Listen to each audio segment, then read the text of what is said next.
किसान और दो घड़ों की कहानी। एक गांव में एक किसान रहता था। वह रोज सुबह सुबह उठकर दूर झरने से साफ पानी लेने जाया करता था। इस काम के लिए वह अपने साथ दो बड़े घड़े ले जाया करता था, जिन्हें वह एक डंडे में बांधकर अपने कंधे पर दोनों तरफ लटका कर लाया करता था। उनमें से एक घड़ा कहीं से थोड़ा सा फूटा था और दूसरा एकदम सही। इसी वजह से रोज घर पहुंचते पहुंचते किसान के पास 1.5 घड़ा ही पानी बच पाता था। ऐसा होना नई बात नहीं थी। इसको 2 साल बीत चुके थे। सही घड़े को इस बात का बहुत घमंड था।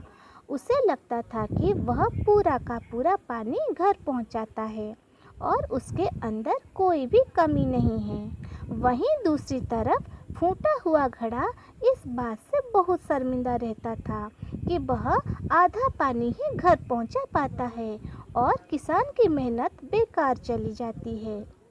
एक दिन की बात है, वह बहुत दुखी और उदास था। जब परेशानी हद से बढ़ गई तो उसने फैसला किया कि वह किसान से माफ़ी मांगेगा। किसान से बोला, मैं बहुत शर्मिंदा हूँ, मैं आपसे माफ़ी मांगना चाहता हूँ।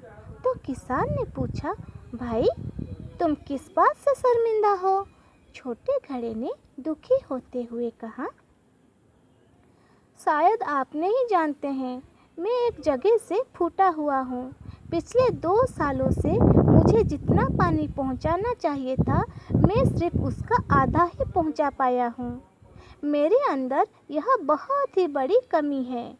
इस वजह से आपकी मेहनत बर्बाद होती रही है। किसान को घड़े की बात सुनकर बहुत दुख हुआ और बोला, इतना परेशान होना भी ठीक नहीं है। चलो तुम्हारी उदासी दूर करते हैं। एक काम करना, कल जब तुम रास्ते से लौटो तो अपने टपकते पानी पर दुख करने के बजाय उस रास्ते में खिले हुए फूलों को देखना। कितने खुशबूदार, कितने खूबसूरत, कितने प्यारे, और साथ ही पास में छोटे छोटे पौधे देखना। घड़े ने किसान की बातें मानने का फैसला किया। रास्ते भर सुंदर फूलों को देखता हुआ आया।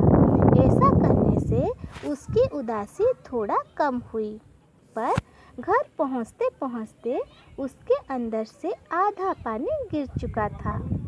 वह फिर से मायूस हो गया और किसान से क्षमा मांगने लगा।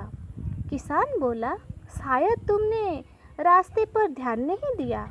रास्ते में जितने भी फूल थे वह तुम्हारी तरफ ही थे। सही घड़े की तरफ एक भी फूल नहीं थे। जानते हो ऐसा क्यों?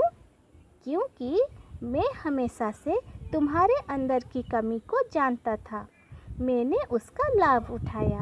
मैंने तुम्हारे तरफ वाले रास्ते पर रंग बिरंगे फूलों के बीज बो दिए थे। तुम थोड़ा थोड़ा करके सींचते रहे और पूरे रास्ते को इतना खूबसूरत बना दिया।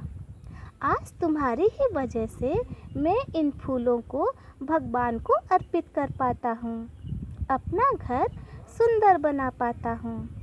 तुम ही सोचो, अगर तुम जैसे हो ऐसे ना होते तो भला क्या मैं यह सब कुछ कर पाता है? धन्यवाद।